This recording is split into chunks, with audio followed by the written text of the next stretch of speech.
Hey listeners, thanks for dropping in. I'm Christy. And I'm Melissa, and this is Buried Motives, where we dig deep into the details of some of the most gruesome Dirtbag murderers.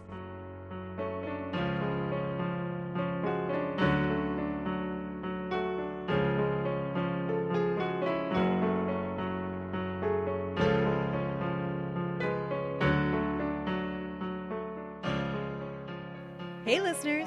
Welcome back to Buried Motives. We're so glad you're joining us again. We really are. And we hope you've been sharing around that kindness we talked about last week. Yeah, thanks for the reminder. I think it is so important. I'm still recovering from last week's case. You needed to fit in a little extra kindness just to make up for that case. For sure. And Christy, you're continuing with the Christmas spirit this week, aren't you? I am. So I'm just going to start out today with a quick question. When you were a kid, did you ever count down to things and how many sleeps away it was? Always. For sure. Well, in 10 more sleeps from when this episode airs, it's Christmas. We want to wish our listeners the merriest of Christmases. We hope you all get to spend time with your loved ones and really celebrate the season. And that's what we're going to do too. We are. Because speaking of spending time with our loved ones, Melissa and I have decided to take our first break ever to enjoy the holidays. It's been a long time. It's been well over a year. So there will not be a new episode for the next 2 weeks, meaning the rest of December. But don't worry, we will be back the first week of January to ring in the new year with you. Yes, January 5th, we will be back with you with a new episode. For sure. Like I said, it's the first break we've ever taken since starting Buried Motives, and we hope you will understand that we just need a minute to recharge so we can come back full force in the new year with some in-depth cases. We'll be refreshed and renewed then. Yeah, and we have some exciting things that we've got planned for this coming year, so it'll give us some time to get organized. But if you do need something to check out while we're taking a little break, feel free to check out Katie and Olivia and their podcast, Podcast by Proxy. They are also Canadian content creators. We're live! Hi friends, we're Katie and Olivia.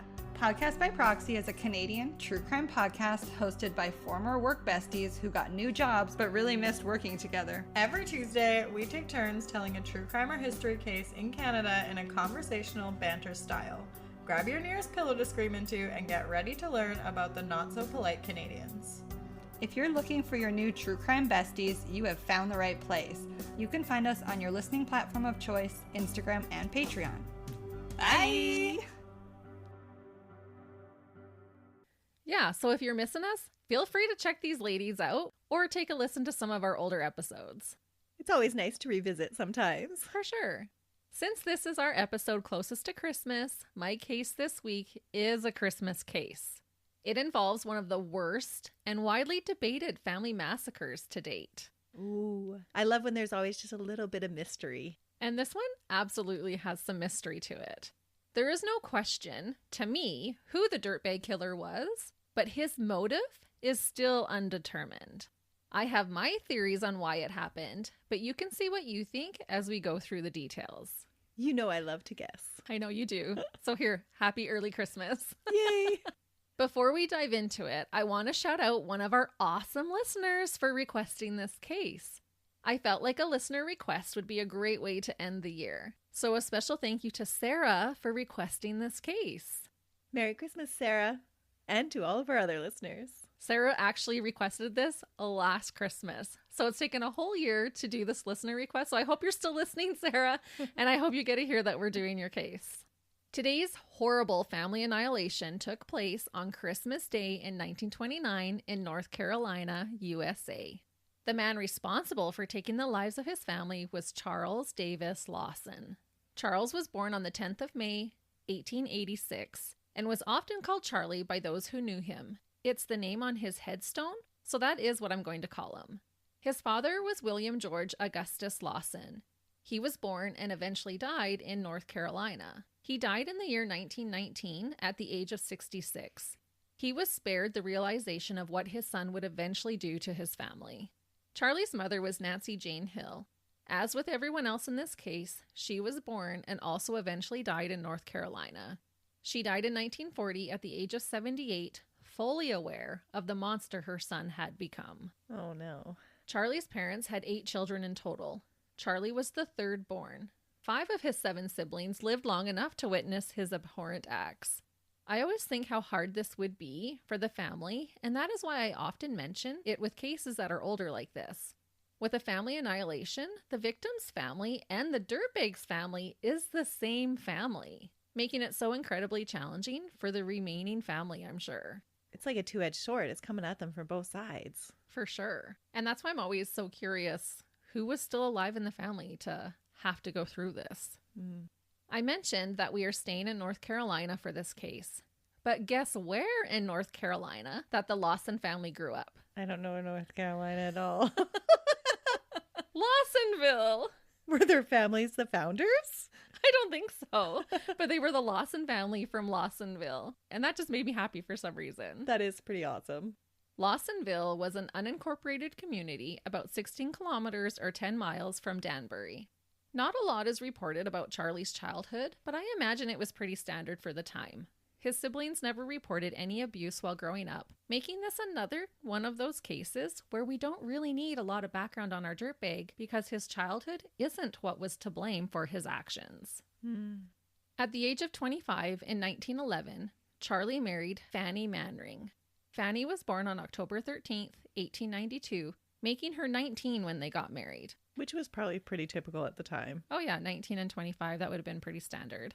Fanny also came from a large family and was also the third born child, but out of 10 children.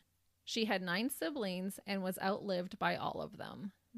Charlie and Fanny stayed true to their upbringings and filled their own home with children. Fanny gave birth to 8 children between 1912 and 1929. Sadly, their third-born child, William Sanders Lawson, died at the age of 6 in 1920. He died from an illness, most reportedly pneumonia. In 1918, Charlie and Fanny moved their family from Lawsonville to Germantown. They had 4 of their eventual 8 children at this point in time. Germantown is also an unincorporated community and had a very small population. In 2020, the census indicated that only 790 people were living there. Hey, that's not so small. That's super small. Is that like the town you came from? Yes. That's small, Melissa. Hate to break it to you. Ours was smaller, actually. That explains a lot. No, Just kidding. Very funny. I'm just kidding. Christy, it's Christmas time. We're supposed to be kind. Oh, right. Sorry. I take it back. In case you don't know, an unincorporated community just means it's not legally incorporated as a municipality, but it is recognized as a community. It's just a collection of homes, really. 2 of Charlie's younger brothers, Marion and Elijah, were already in Germantown working as sharecroppers. Charlie wanted to join them in this endeavor. Sharecropping is when you live on and farm someone else's land and pay them rent with a percentage of your crop earnings. Charlie moving his family to join his brothers indicates to me that family was important to him and that he had good relationships with them. Because otherwise you're moving further away. That's not always true. Not everybody that moves really far away doesn't like their family. That is really true. And not everyone who moves towards their family really loves them either. No. The 3 brothers worked as tenant tobacco farmers, and for the next 9 years, saved as much money as they could. Finally, in 1927, Charlie and Fanny had saved enough money to purchase their own farm. Their 7th child was born that same year, and then their last one was born 2 years later, the year of the annihilation. William died 2 years after moving to the tenant farm, so after their last one was born, that brought their total to 7 living children. Okay. So had 8, 7 living. So another mouth to feed and a new farm to take care of. Right. Family Correct. stress? There's some family stress, but not the kind you'd think. Okay. Their farm was on Brook Cove Road, and Charlie stuck to what he knew best, growing tobacco. Their house was 200 years old, but it was their home, and they still lived close to Charlie's brothers. 2 or 3 months before Christmas in 1929, Charlie sustained a significant head injury, which we know can alter the brain and cause people to do things they wouldn't have done previously. The Lawson family had been seen in a very good light by their neighbors. The house was filled with laughter and love, and they were always willing to help their neighbors. They were kind. Charlie had been using an axe, and it somehow hit him in the head. Not the sharp end. The blunt end. Yes. I'm not sure if it was the entire axe or if it had broken and then just the end hit him. There wasn't a lot of record keeping in 1929, but he was hit by the axe in the head. That would hurt. Uh-huh. I've had the sledgehammer on the foot, and if it's anything like that, that does hurt. 3 months before Christmas would have been September. So if I had to guess, I would assume that he was chopping wood to prepare for the North Carolina winter. Mm-hmm. Family and friends reported that Charlie's personality or mental state did alter after the injury. He healed from the injury, but was never really the same. Many people believe that this head injury is what caused Charlie to snap and massacre his family. Others believe more sinister things were to blame. I'm with the later group, but thought it was important to note the injury as it very likely could have contributed to his later actions, especially since it was so soon after sustaining the injury. Could have altered his thought process for sure. After his death, Charlie's brain was taken to be examined at Johns Hopkins Hospital, since they had better equipment to examine it there than anywhere local. However, no abnormalities were found. This was 1929, so I am unsure if his brain were to be examined today with all the technical advances that we have, if the results would be the same. Oh yeah, we probably know a lot more. So the reports say nothing was wrong with the brain, but we take that with a grain of salt. Right. A week or so before the murders, Charlie did something that many, including myself, believe indicated premeditation, ruling out the theory that he just all of a sudden snapped and went on a bloody rampage. Which would point to his brain trauma being the contributing factor. Could be. And what is this suspicious behavior? Charlie took his entire family to have a family portrait taken. Oh. This isn't normally considered a suspect action. However, let me explain why it was. Prior to the photo, Charlie took his family of 9 to the shops in town to purchase fancy new clothing, a luxury usually reserved solely for the well-to-do. They were working-class farmers in a rural area.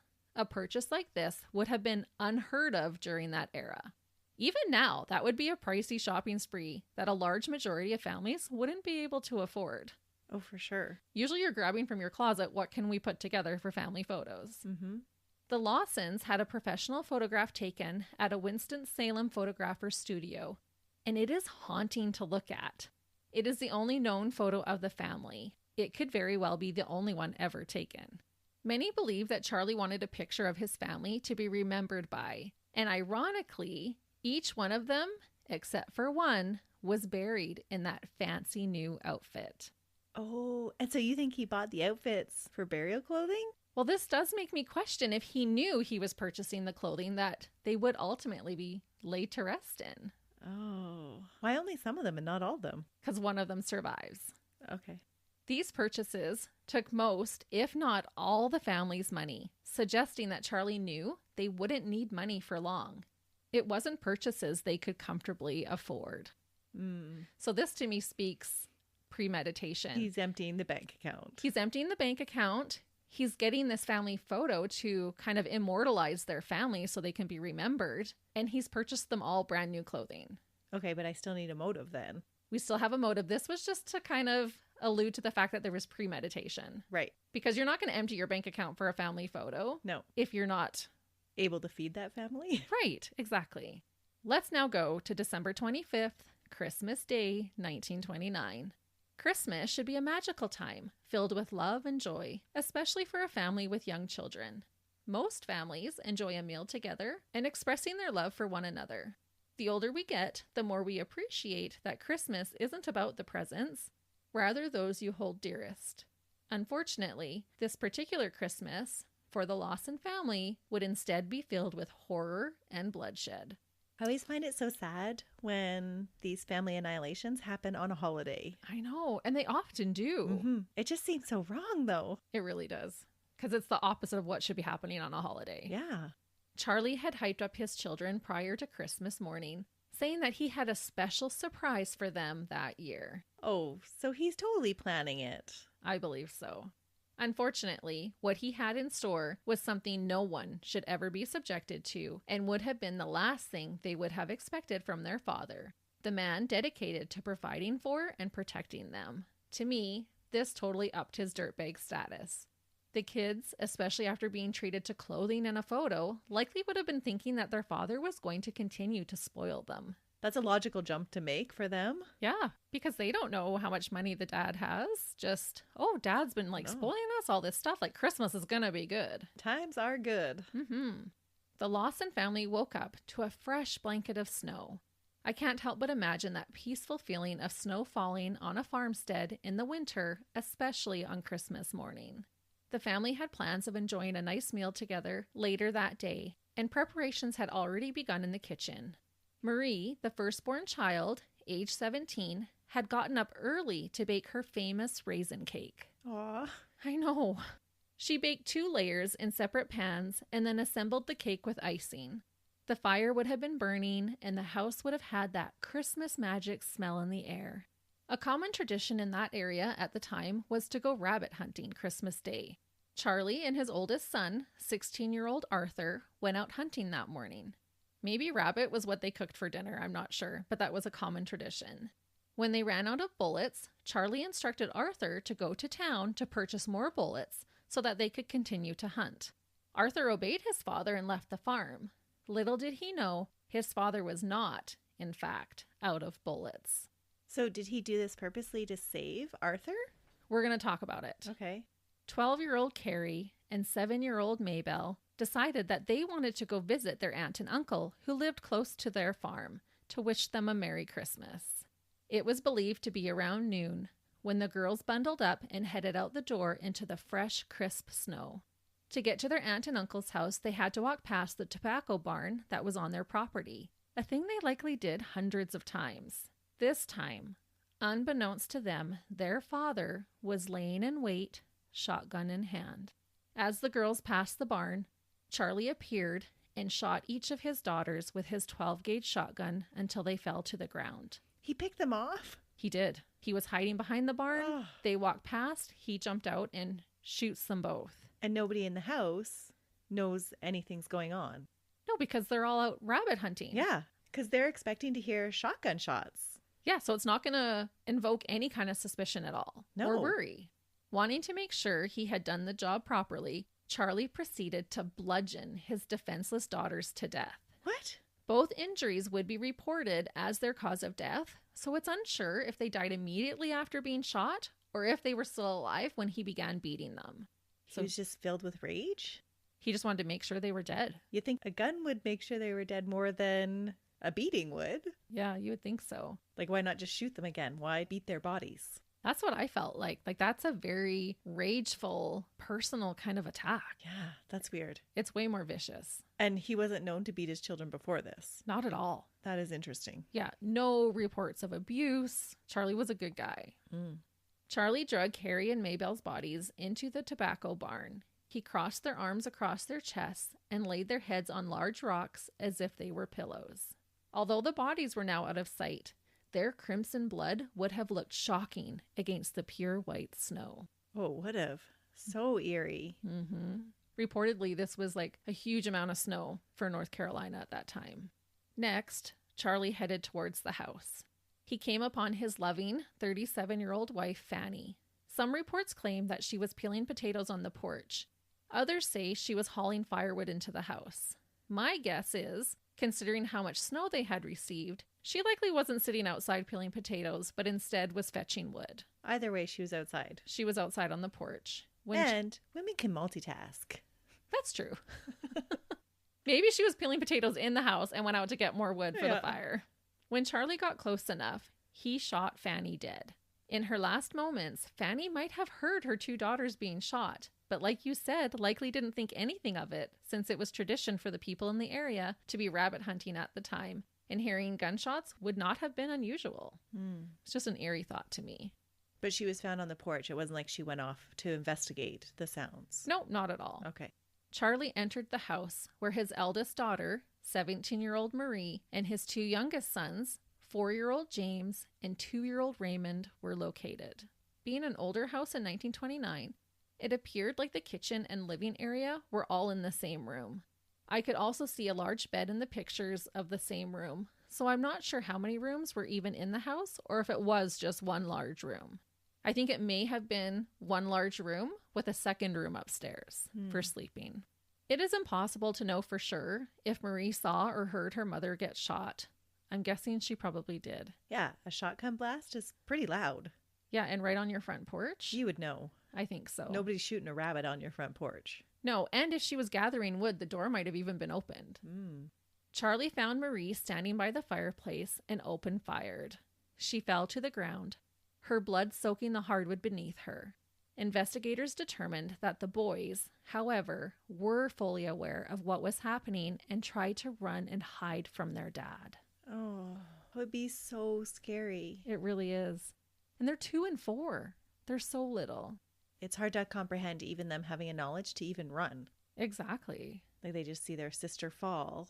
They may have also witnessed their mom be killed. If the door was open, then they see their sister be killed, and they know that it's their dad who's doing it. And what a horrific realization at the end of your life. Yeah, so terrifying. I guess really what I'm questioning is, would a 4-year-old, and definitely not a 2-year-old, even have a concept of like them falling down means death? I don't know. Maybe Marie had yelled at them to hide. Yeah, maybe she had shouted out a warning. She could have. Because I don't think a 2-year-old wouldn't know to run. He would be curious. But if you put a 2-year-old and everyone screams and runs, they might run around too. That's true. Yeah. Charlie approached each of his young sons and shot them dead. You could tell by where their bloodstains were that they did try to hide. I think one was like behind the stove, like they had tried to. Yeah. In the same room was the baby's crib. Charlie, being an evil dirtbag, ended the life of his 3-month-old baby girl, Mary Lou, by bludgeoning her to death. That is just so awful. I don't know how you can do that. This is going to sound awful, but why not just shoot her too? Like, why beat her? He beat her. Her official cause of death was a fractured skull. That is so bad. Blood evidence suggested that she was killed while still laying in her crib. So he just beat her in her crib. And I'm not sure why the 3 younger daughters were all bludgeoned. The older daughter was not bludgeoned, and the boys were not bludgeoned, and neither was his wife. So that is kind of odd behavior. It is. So weird. You're not checking to see if somebody's dead by bludgeoning them after. You shoot them. Right. And I'm not sure like why those 3 were. Did he have limited bullets? Were there bullets left at the end? I never read anywhere that he was low on bullets. When he told Arthur to go get them, that was just to get Arthur away. Huh. Because I was thinking maybe he was trying to conserve his bullets for maybe people that could fight back a little bit more. There was no indication of that. Huh. It wasn't like he used every last bullet. He just had hidden the bullets from Arthur. Super bizarre then that he would beat those 3 young girls. And not everybody else. Right. Like just them. Yeah. After he had shot them, which is even more bizarre. And the baby didn't even shoot. Right. I don't know if at the beginning when he killed Carrie and Maybelle, if it was just his adrenaline, like he shot them, and if it was just like kind of overkill at the beginning, because those 2 were outside. And then the other 5 in the house, that had to be quick. So it was probably just the 4 shots. And then I don't know why he bludgeoned the baby. Like there has to be some rage there. Because most family massacres, they just want them dead. Like they don't want to inflict pain. Right. They just want them dead. And fracturing your newborn baby's skull is inflicting pain. Yeah, that's brutal. It really is. After murdering his wife and 6 of his children, Charlie gathered their bodies and fashioned them the same way he had Carrie and Maybelle's. Their arms crossed over their bodies, their eyes closed, and instead of rocks, he laid their heads upon each of their own pillows. So where they laid, did he move their bodies or did he just pose them after where they fell? It said he gathered their bodies. Okay. So probably brought them kind of close together. I'm assuming brought Fanny into the house. Yeah. I don't believe he brought the 2 other girls in. Because they were found in the tobacco shed. Yes. Or he might have. You know, we're 1929. The record keeping is not as good. But he definitely had put them into the tobacco shed because you could see their blood where they were laying. But then maybe he had moved them into the house with the others. Okay. Charlie then ran off into the woods that surrounded their home, taking his gun with him. One of Charlie's brothers and his wife were hunting rabbits nearby and decided to stop in at their brother's house to wish everyone a Merry Christmas. That would have been horrifying. Oh, yeah. They said when they approached the farmhouse, it stood out to them how quiet the property was. Yeah, you'd be expecting on Christmas Day for everything to be loud and laughter and... Yeah, especially with 7 children. The house was rarely quiet. And like you said, they would have been expecting to see and hear excitement and hustle bustle of the holiday. I often say this, but I'm certain nothing could have prepared them for the discovery that they made. It would have seemed so out of the blue. Yeah. And they would have been, they're out hunting the rabbits. They would have that special Christmas kind of spirit with them. Oh, let's go see our brother and his family. Not expecting to walk into all of them dead. Police were contacted and word spread quickly. Police picked up Arthur Lawson, who was still in town purchasing bullets, and brought him back to the farm. It is estimated that Charlie began his rampage very soon after Arthur left, and it likely didn't take him very long to complete the task. How suspicious, though, would that look? Yeah, the family turns up dead from gunshot wounds and he's buying bullets? That's true. I never really thought of that. All 7 bodies were discovered, and Charlie was nowhere to be found. Charlie's nephew, Claude, was amongst the crew who discovered the Lawson family. He said about finding the bodies, quote, "Whenever I went in there, some of them was laying in the house dead. Blood was running every which way." So it's a tiny house. And it would feel like everywhere you turned, there was a body. They found them soon enough after the murders that blood was still running. Yes. Gross. And it is so bloody. Like there's a photograph of the fireplace where you can see Marie's blood, and there is so much of it. You can see the blood in the crib. It's just terrible. A couple of hours after the massacre had been discovered, while Arthur, police, and extended family were still at the farm, a gunshot was heard coming from the woods. When police followed the sound, they discovered 43-year-old Charlie Lawson in a pool of blood. He had shot and killed himself. His rifle was at the scene and near his body. Letters addressed to his parents were discovered. And I couldn't find any information regarding exactly what they said, only that they did not explain why their son would brutally slaughter his family. But definitely planned if he's leaving letters behind. Mm-hmm. It wasn't a snap judgment because it doesn't sound like he had enough time even to write those letters, say, in the woods later on. Well, he was out there for hours. Oh, okay. It was a couple of hours later, so he could have. But was he thinking about having to take paper and a pen out to the woods? Probably not. Yeah. Not a lot is reported about those letters. However, 2 incomplete notes were inside his pocket that read, quote, "Nobody to blame but," and, quote, "troubles can cause." Those are interesting. No one had any idea what these messages meant, but I will come back to them at the end. So don't forget about these 2 notes. Okay. When police found Charlie, his 2 beagle dogs were laying next to his body. Oh. They didn't know he was a dirtbag. That's sad. It is. And dogs just know when somebody's passed away. They don't leave their side. No, they were both laying by his body. So they had obviously ran out with him into the woods. Something else that stood out to police is that there was a track created around the base of a tree. It appeared that Charlie had paced around the tree repeatedly before ending his life. So he was contemplating ending his life? Maybe he didn't know what to do next. I don't know if he was laying in wait for Arthur to get back. The realization of what he did was hitting him. Was he feeling regret? Was he trying to figure out how to get out of the predicament he was in? I don't think so, because he wouldn't have written those notes then. True. But whatever it was, he was obviously not at peace. I bet you he was waiting for Arthur to come back.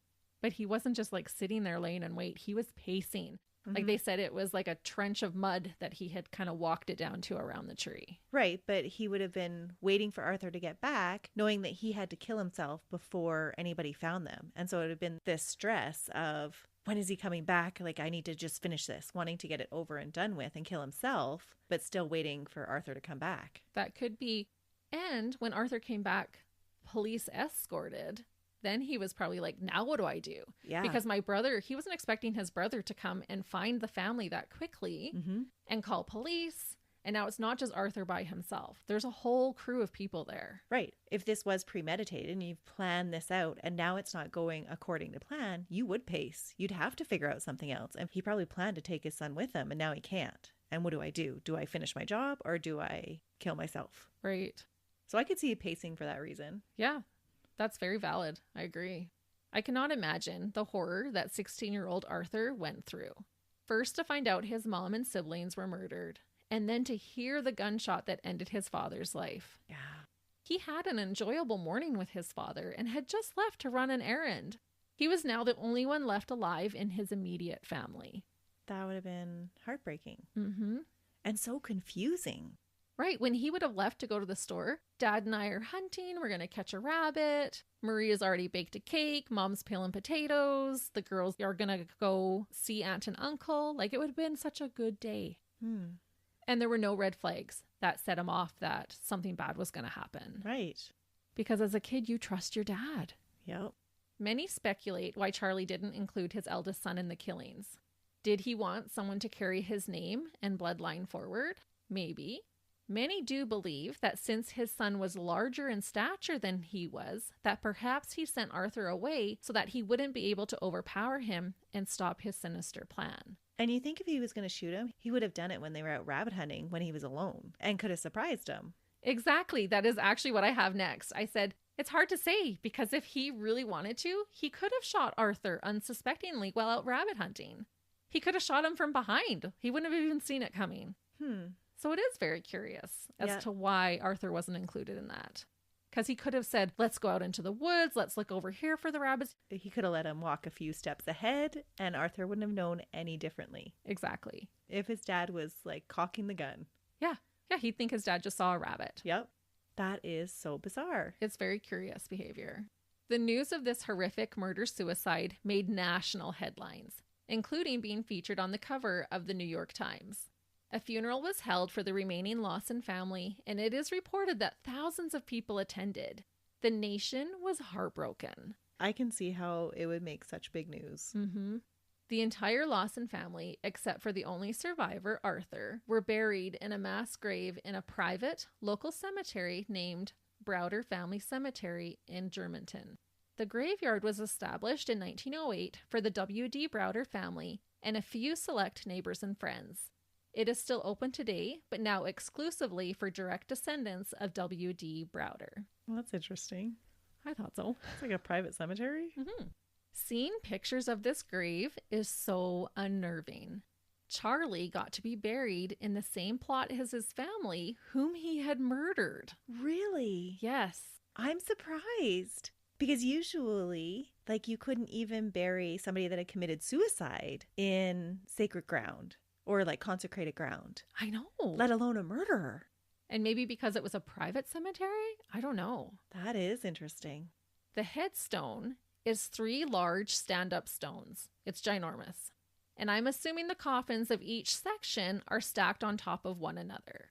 When facing the grave, on the left is all 3 sons, James, Raymond, and William. And William is the one who passed away 9 years prior.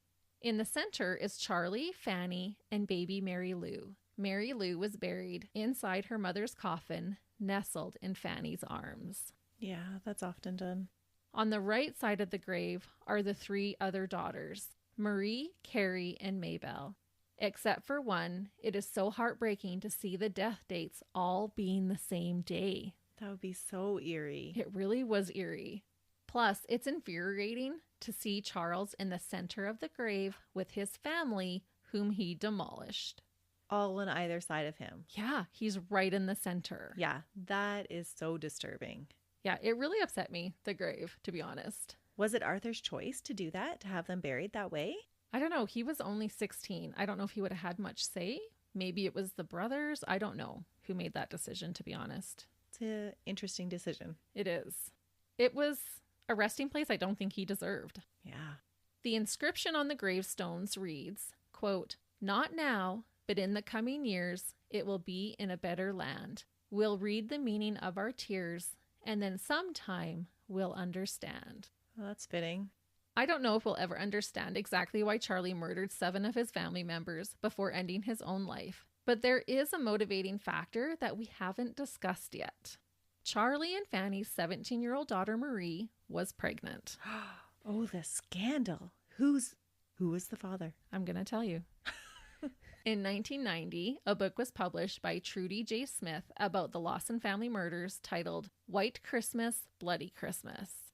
An anonymous source had first told the author the rumor that Marie was pregnant. Prior to being published, the author received a phone call from Stella Lawson, a relative of the Lawson family. She confirmed that Marie was pregnant at the time of her death. She claimed that she heard a conversation where Fanny confided in her sister-in-law and aunts that she was concerned about a quote-unquote incestuous relationship between her husband Charlie and her eldest daughter, Marie. That totally makes more sense. First of all, I have to say what needs to be said. This was not an incestuous relationship. Marie was a child. If we're going to call it what it was, Marie was being raped by her disgusting father. Stella told the author that according to her mother, Jetty, the rape was happening at the bare minimum a year prior to the murders, because her mother had talked to her about it, or she had overheard her mother talking about it, and her mother died a year before the murders took place. And that's when Fanny suspected it, that there was something going on. Right. And is that why they moved out? To be farther away from all of the other family members? I don't know. I just feel that it is so sad that no one intervened to help Marie if they knew a whole year prior that she was being raped. Ugh, that is awful. And for them to just call it an incestuous relationship, like they didn't want to talk about it. And I guess a lot of people at that time in 1929, it was something you just shoved under the rug.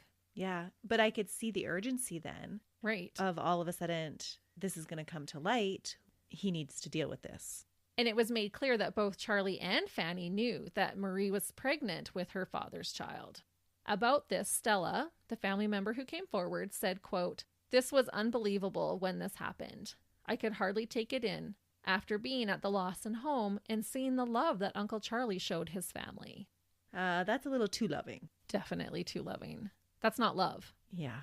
The same author published a second book about the Lawsons titled The Meaning of Our Tears in 2006, when one of Marie's closest friends, Ella May, came forward stating that Marie had confided in her that she was pregnant by her father and that both parents knew she was. She said Marie had told her just weeks before Christmas. Oh, So this is another person corroborating the claim. it's just so sad. And so much like last year's Christmas story, Christy, where there's that incestuous relationship that then leads to lack of control that leads to a whole family annihilation. I did think of that, actually. Oh, so disturbing that this happens. I know. Not just once, but more than once. It's true. And probably more than twice.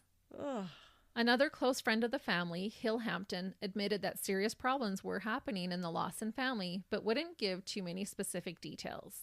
This theory that Charlie murdered his family because he had repeatedly raped and then impregnated his teenage daughter seems quite plausible to me. I will add that in the family photo, Marie does not appear to have a baby bump. She is standing in the back of some of her siblings who were sitting in front of her, but her stomach is still visible. One thing you can notice is her stone-cold face. Her face was far from smiling, and Fanny had a similar stern expression. and Charlie's standing between both of them, isn't he? Yes. And in fact, the only one with a hint of a grin was dirtbag Charlie. So at that time, though, it wasn't common to smile in pictures. It wasn't. But when you have this information and you go back and look at the picture, it is unnerving. Yeah. Listeners, you should look up the photo. It would have been in the time of corsets. So hiding a baby bump wouldn't have been that difficult. That's true. Mind you, I don't know if they're well off enough to have corsets. It was their fancy clothing, but still pretty plain. Okay. I cannot imagine what Marie and Fanny were going through. I think this pregnancy was a recent discovery. Fanny had just given birth 3 months prior to her own child with Charlie, and then to discover this. Stella reported that Fanny was distraught. Maybe she had confronted her husband, and he murdered them and himself to escape any consequences of his sickening, coward-like actions. That is just so disturbing. And all the time that he's planning on killing him, he's got this big Cheshire grin because he knows what's going to happen. Yeah, it's like he has a little bit of a smirk, Ugh. and you just want to slap it right off of his face. There is another theory that some believe explains the frightful Christmas in Germantown in 1929. I personally think it's hogwash. Those are some pretty strong words, Christy. So it must be hogwash. I'm standing by it, it's hogwash. But I am doing my due diligence as a researcher to at least mention it. Many believe that Charlie was not the one to annihilate his family. They believe that Charlie witnessed a major crime and that he and his family were murdered to be silenced. And then his death was made to look like a suicide? Yes. Okay. By Melissa's face, I can tell she's calling hogwash too. When's the last time you heard the word hogwash? This is honestly so ridiculous. I don't even think I need to poke the obvious holes in this line of thinking. Was he frequently in town? Did he associate with criminals? Like, where is he seeing this criminal activity go on? No, he's a tobacco farmer. Oh. All I'll say is that, to me, nothing in this case speaks to this being true. And if I'm wrong, I'll eat my shoe. I was thinking as I wrote that, look at me fast forward eating my shoe. That would be a good post if that happens, Christy. That's true. Listeners, don't hope that it's true just to see me eat my shoe. Because she will. I will, but I can make one out of cake. She's a woman of her word. I am. There is one last theory I'm going to end on, but before I do that, I want to share what the immediate aftermath of the murders entailed for Arthur, the surviving son, and some of the extended Lawson family. Soon after the murders, Marion Lawson, Charlie's brother, opened the murder house on Brook Cove Road as a tourist attraction. Oh, really? Yes. We all know that the public generally has a morbid curiosity, and so he was able to sell tickets to tour the house for 25 cents each, which in conversion is only $6 Canadian today. Huh. Not sure how I feel about that. It's yucky. Yeah. Marion claimed that he only did it to help Arthur pay the mortgage on the property. Okay. I'm unsure how much he made total, but many people came and toured the house. Marion left the crime scene pretty much how it had been discovered. The blood had stained large amounts of the floor, and the crib still donned bloody sheets from baby Mary Lou. That's disturbing. But that's how you have all those pictures now. It's true. And because people are people, they began taking small bits of whatever they could from the house home with them. Many reports stated that tourists would pick raisins out of the cake Marie baked that Christmas morning to take with them as souvenirs. They left even the cake on the table? It was left totally the same. Probably Arthur got a few of his items out of the house, and that was probably it. Marion eventually had to place the cake under a glass cake dish to stop people from taking pieces from it. That's gross. Visitors didn't just take the raisins. They took many other things that included peeling pieces of bark off the tree that Charlie paced around before ending his own life. They stripped the tree of its bark. Yeah. Marion also had copies made of the family's one and only photo, taken just a couple of weeks before the murder, and sold the photographs to everyone who visited the house. Along with the photos, he also sold pamphlets about the murders. Did he include the incestuous pregnancy? I don't think so. Actually, no, that didn't come to light till 1990, decades later. Did they not do autopsies? I couldn't find any autopsy reports. Huh. And maybe they didn't because they knew the cause of death. They might not have, to be honest. Was this a dirtbag taking advantage of his family's misfortune, or was he really trying to help his nephew? For me, it seems unlikely that almost immediately the majority of people would logically be looking for a way to profit off of a family tragedy. It was just weird behavior. Very questionable. Yeah. And did Arthur even really want to stay in that farm? Oh, I doubt it. Yeah, exactly. So why does he need the mortgage covered? Yeah. I guess to sell it. It was just very bizarre that your brother has just murdered his whole family and you're thinking, oh, we can make some money off this. I don't think Marion had anything to do with anything, but it was just questionable. It's an interesting thought process. Yeah. The Lawsons' house has since been torn down. The wood from the house was used to construct a small private covered bridge. The property is thankfully not open to the public anymore. That being said, if you do want to see any memorabilia from the Lawson family, you might be in luck. In Madison, North Carolina, there is a store called Madison Dry Goods. Inside this store, there is a small museum dedicated to the Lawson family. And it's open from 10 to 6 daily. I looked it up. So it has their personal items in it? Yeah, inside there are newspaper clippings and items from the Lawson home. I believe Mary Lou's crib is even amongst these items. And I think if we ever make it to North Carolina, we might have to swing by and make a pit stop at the museum. This case inspired many media items. There was a song written about these murders. It's a folk song entitled The Murder of the Lawson Family, recorded by the Stanley Brothers. Another song was written by Walter Kidd Smith called The Ballad of the Lawson Family Murder. Walter Kidd Smith would sometimes show up and perform his song on the front porch of the Lawson home during the tours. No way. It seems disrespectful to me, but it sounded like Marion hired him to do so. And it's just creepy. It's totally like the folk kind of music. So it just doesn't seem to jive with the lyrics. That is really strange. Yeah. Like, this isn't a carnival. Your family was massacred here. But that was kind of the thing that happened at that time. Like, if we talk about Balgunis, It's true. that's what happened. They actually had like vendors selling food and everything at her murder scene. That is true. So I think it was just one of those things that happened at the time. Right. So while it seems like a really bizarre behavior to us, it was probably less bizarre then. And if we look back in history, like, people would come to public hangings and like it wasn't that taboo. Mm-hmm. There were books written about these murders, including the ones I already mentioned. Many TV shows were inspired or based on this crime, including an episode of Criminal Minds. The episode is called Starter Home and is in season 14. I believe there was even a movie based on this case. Just before I get into the last theory, a very quick update on Arthur Lawson, the son who survived his father's wrath. He went on to get married and had 4 children of his own. Unfortunately, he was tragically killed in a freak motor accident in 1945 at the age of 32. That's really young to die. A pretty sad ending. That's just tragedy on top of tragedy. It really is. Okay, are you ready for the last theory? Yes. Are you calling it hogwash too? No, I'm not. But you might. We'll see. Remember the Madison dry goods store that I just told you about? Mm-hmm. When the Lawson family was murdered, Germantown was not equipped to deal with that many bodies. They weren't even prepared to be able to physically move that many bodies to the local funeral parlor. With a community as small as Germantown, they likely didn't even have that many deaths in an entire year, let alone all at once. Christmas night, the bodies were taken to the building where Madison Dry Goods is located, as they had a funeral parlor upstairs. Inside the building, there is the original working elevator that helped to transport the bodies. Another coroner offered to help, and he just so happened to have a relative visiting for Christmas who was also able to perform as a coroner. Fun fact, he was the one who took Charlie's brain back to Johns Hopkins with him to be examined. It was where he worked. Okay.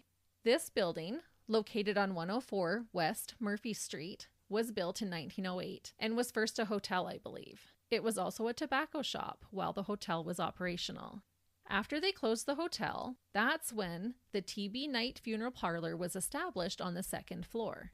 This is where the bodies were prepared for burial, and it's where the museum is stationed. In the embalming room is where the museum is. Allegedly, because this case was so hyped in the media, after the bodies were prepared for burial, they displayed them on the streets for viewing. 5,000 people gathered on the streets to see the hearses carry the bodies back to Germantown to be buried. That's a lot of people for that time. It is. And without internet. Yeah, like I'm not even seeing how the word could spread that much. Well, it was on the New York Times. But people would have to travel. Like 5,000 bodies from a rural area? That's a lot of people to gather. It really is. When I first started looking this case over at the request of our listener, I immediately realized that this case seemed oddly familiar to me. Turns out I had just watched a series on Netflix that included this case. There is a show out right now called 28 Days Haunted, and this is where our last theory comes in. In 1998, Richard and Kathy Miller purchased the building and soon realized they had purchased more than they had bargained for. Could you imagine purchasing a store and then getting a whole embalming suite? Yeah, well, I think they knew that that was there. Oh, okay. Yeah. I think That they wasn't the surprise. That wasn't the surprise. I'll tell you what it was. Employees as well as visitors started to claim that they were seeing spirits inside the building. Things like pictures and objects would also start to move on their own. So they had bought a haunted building. Oh, no. Many also report feeling this heaviness and can sense that they are not alone when they enter the building. Like still today, people say there's just this heaviness Like sadness? when they walk in. Okay. In the show, 28 Days Haunted, the son-in-law of Ed and Lorraine Warren sets up 3 teams. If I remember correctly, in 3 different locations, one of which being Madison Dry Goods. And a little side note, if you don't know who Ed and Lorraine Warren are, they were basically real-life Ghostbusters. They were associated with the hauntings involving the Amityville House, Annabelle, and the other hauntings based on the Conjuring movie franchise. The Warren son-in-law set out to prove Ed and Lorraine's theory that it takes 28 days to pierce the veil between people and the spirit world. So he sends these 3 teams to the different locations with 0 information or prior knowledge about what had happened in the buildings or who was haunting them. The owners of Madison Dry Goods agreed to close their store for a month to allow the experiment to take place. At this location, a demonologist named Jeremy Leonard and a 5th-generation psychic medium named Brandy Marie Miller spent the 28 days in the building. If you haven't watched it, I'm going to spoil a little bit in this next part. While in the building, they are not allowed access to the outside world, including no internet. So they can't Google what happened, and they didn't know where they were going to be dropped off prior to arriving there. Okay. That's what I was like, I just look up where I was going. No, they had no idea. They just knew they were going to be sent to a haunted place, and they're going to do this 28-day experiment. Okay. So they get there, they take off their blindfold, see Madison Dry Goods, and even they said as soon as they walk in, just this like heavy feeling. I won't go through all the details, and I can't say one way or another if the show is genuine or not, but throughout the 28 days, Brandy and Jeremy go on one heck of a ride.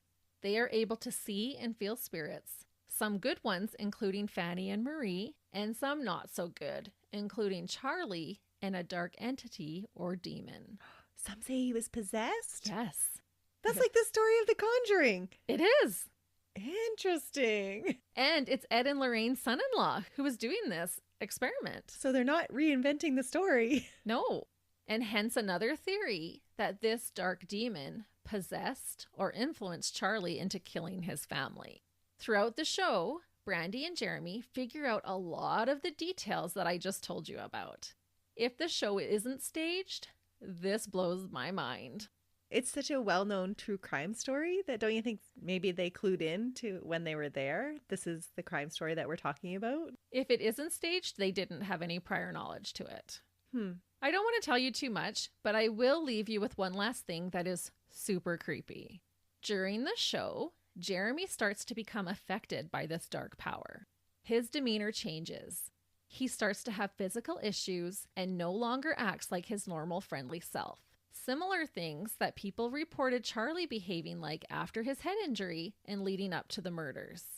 The real kicker, Jeremy starts to write on paper 2 unfinished sentences. Quote, "Nobody to blame but," and, quote, "troubles can cause." If this is real, what the actual heck? That is freaky. If you didn't make the connection, that is the exact same thing that was written on paper inside Charlie's pockets when they found him dead. Because that's not a commonly known fact about this true crime story. It absolutely is not. Oh, that is... Okay, now I have to go watch this show. Can you come watch it with me, though? Yeah, I'll rewatch it. I've already watched... There's not very many episodes to it, and it goes over the 3 different locations, but this was definitely one of them. And I didn't know I was going to be covering this case when I watched it, or I would have paid maybe even closer attention. But I felt like it was well done. And the spooky part of me really wants to believe that this is true. And the spooky part of me will be like, no, it can't be true. And that is the story of a man who viciously murdered 7 members of his family on Christmas Day, who might have been affected by a brain injury, or who may have impregnated his teenage daughter, or just might have been possessed by an evil entity, Charles Lawson. I don't know where to go with that now, Christy. I'm going to bet that it was the incestuous relationship that was going to come to light that he had to cover up. That's the theory I'm going with. That's the motive. I feel like that is the motive as well. But maybe this dark entity also attached himself to Charlie after doing such horrific acts. Well, you would have to have some sort of darkness in you to even do those horrific acts. Yeah. Or maybe the entity attached to him after the fact in the spirit world. Hard to say. Yeah, that's a really creepy thought about that spirit attaching itself to him. Yeah, you'll have to go watch it. And listeners, if you have watched that and you know this case, let us know what you think. What theory do you believe?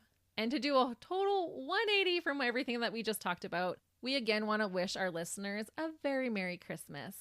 And a reminder that we will be back in action on January 5th. But until next year, see ya! Bye!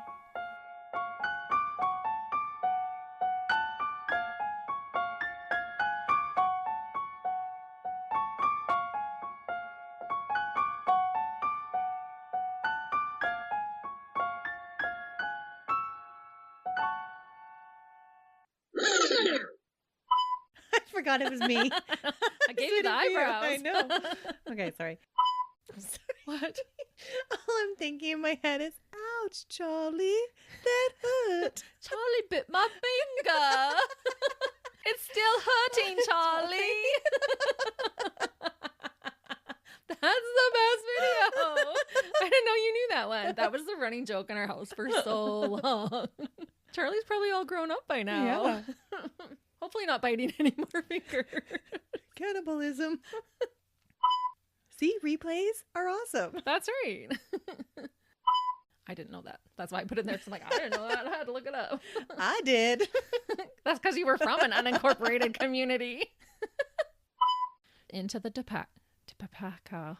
Charlie drug Carrie and Maybelle's bodies into, it's the TOTO, 2 and tobacco. So 7. Even though I'm showing you 7. Yeah. I tell you, if we were had a camera in here. We're buried in a mass grave in a Buried. Buried. Because we're buried motives. Right. A word that I have a hard time saying.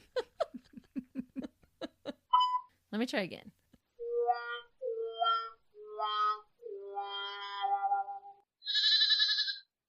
Another Sound Off Media Company podcast.